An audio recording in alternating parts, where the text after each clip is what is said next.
Hyperspace is an alternate dimension which is used for faster-than-light travel between locations that would otherwise take longer to travel to in normal space. The entire dimension appears as a stormy environment that has a constant red hue. Hyperspace travel. Jump points. Transit between normal space and hyperspace occurs through the use of a jump point. A jump point is a large energized vortex that punches a hole between the dimensions and allows objects to pass from one side to the other. To do this requires a huge amount of energy, and so most hyperspace travel is achieved via a jump gate, though starships that can meet the energy requirements can generate their own jump points with use of onboard jump engines. Jump points are strictly one way. An outgoing jump point for a ship that is about to enter hyperspace is light orange in color, and incoming jump points for ships re-entering normal space are blue. If one jump point is opened inside of another, the staggering release of energy would almost instantly cause an enormous explosion. During the Earth-Minbari War, Earth Force briefly experimented with the offensive applications of this tactic, though quickly dubbing it the bonehead maneuver, as none of the Earth Force ships were able to clear the blast radius before being destroyed. Jump points do, however, have other tactical uses in warfare. A notable Minbari tactic is to lure an enemy fleet or task force into a predetermined location and then open a jump point right in their midst. Any ship that makes contact with the outer edge of the vortex is either instantly destroyed or severely crippled, and the remaining ships are caught by surprise and easy targets for the Minbari cruiser that has just jumped into the middle of them. During the Earth-Minbari War, the Drala Fee used this tactic to devastate the task force led by the EAS Lexington. For safety reasons, jump points are normally opened only in deep space, away from any potential navigational hazards, though with sufficiently accurate targeting information it is possible to open a jump point within, and safely transit into, a planetary atmosphere. However, due to the massive release of energy involved, doing so in a highly combustible atmosphere will cause a suitably large explosion and shock wave. Any ship that passed through a jump point needed to fly through it just after it opened and avoid its closing. As the jump point closed, a backwash of energy made the opening unstable and dangerous. Since most of the younger races all based their hyperspace technology off of the ancient jump gates left behind by an unknown race, they all bear the same characteristics. However, shadow vessels and other first ones have been observed entering and exiting hyperspace without the normal vortex being present. Shadow vessels appear to phase in and out, though the energy readings register on sensors as being consistent with the forming of a normal jump point. The walkers of Sigma 957 open a very large point which can only be described as being visually similar to arc lightning and has been known to almost completely drain the power from any ship caught in its wake. Other first ones appear to use some variation of phasing or emerging from a burst of light, except for the Vorlons, who have been consistently observed to use the same vortex technology as the younger races. The beacons. The beacon network was set up by the younger races as a way to navigate the perilous and constantly shifting nature of hyperspace, and consists of a series of tachyon beams connecting 2 points, usually jump gates, together so that ships can follow the beacons from one point to the next and thus navigate to their ultimate destination. Ships that travel off the beacon and lose the lock-on signal are generally lost forever.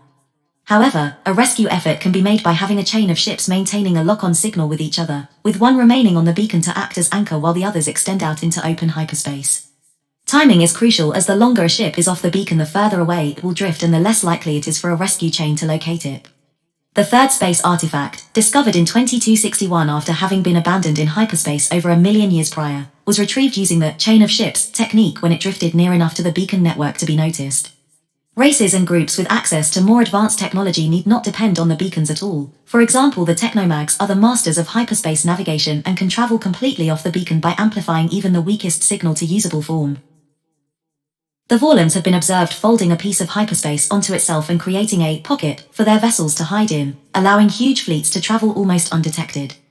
Most ships that travel in hyperspace have a built-in failsafe that automatically shuts down the sublight engines if the computer fails to receive a given command during a predetermined period of time. This guards against a ship drifting too far off the beacon in the event that the crew are incapacitated or killed, and increases the chances of the ship being found and rescued by a passing vessel. Hyperspace funnels. A hyperspace funnel is a mode of hyperspace travel known to have occasionally been employed by the Shadows. The method had long been only theorized by the younger races and involves the creation of a sort of wormhole in hyperspace, a subsystem or subroute with one beginning point and one end point. The funnel itself can only be accessed by a specifically built type of jump gate and take an unusually enormous amount of power to open. When a ship enters a funnel, it is forcibly propelled along the predetermined route, offering no possibility of delay or detour before being thrown out into normal space at the terminus, and while in the funnel itself, ships are undetectable to any other ships in local hyperspace. The limitations of funnels mean that they have a very limited utility, but can be useful in creating a pathway for moving ships undetected to a specific place. The Shadows built just such a pathway to access their hidden base of Ixodam, burying the gateway on a planet known only as K0643. In 2266, after several years of excavation, the gateway was uncovered by the Centauri, unknowingly at the behest of the Drac, thus allowing them to access the base of their old masters and gain access to the death cloud stored there. When the gate opened, the massive discharge of energy and maelstrom of atmospheric disruption killed most of the surviving Centauri workers whose numbers had already dwindled as the buried machine had been quietly killing off stragglers for years. Side effects. Hyperspace travel syndrome, or HTS, is a common affliction among long-range interstellar pilots. Catherine Sokai was known to suffer from this syndrome. It is caused by long-term exposure to the conditions of hyperspace, in which the view outside the cockpit windows of a spacecraft gives the pilot the impression that the apparent motion of the craft is not the actual motion as the craft's instruments would indicate. This, combined with the disorienting effects of the constantly flickering and shifting patterns of light and false shadow over time, begin to play tricks on the brain, scrambling perceptions of up and down, forward and backward. Some pilots even say it's like being caught in a dream or nightmare from which one could not awaken. Symptoms include nausea, vertigo, panic attacks, and an overwhelming feeling of motionlessness. It is because of HTS that many passenger ships do not have windows in the passenger compartments, or close them during travel through hyperspace. A pilot, however, cannot risk flying blind given the dangers inherent in hyperspace travel.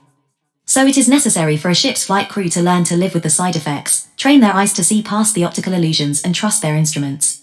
Hyperspace has also been found to enhance telepathic power and range, though in the case of humans, this particular ability was kept quiet by Psych Corps, at least until its dissolution, lest the military start posting telepaths on the front lines. Ironically, following the telepath war and the integration of telepaths back into human society and Earth Force, that is exactly what happened. Hyperspace combat. Engagements in hyperspace are rare and most often avoided by all parties, as such battles have often turned out to be disasters in the past. Aside from the dangers inherent with hyperspace travel, the unpredictable spatial knots and gravitational inclines can cause missiles and even energy weapons to bend off course, either missing the target entirely or even strike a friendly ship. As such, what little fighting in hyperspace does take place is usually one-on-one over a very short range and often strictly hit-and-run strikes. Sometimes using small groups of fighters and or smaller warships, as large fleet engagements are out of the question. Life in hyperspace.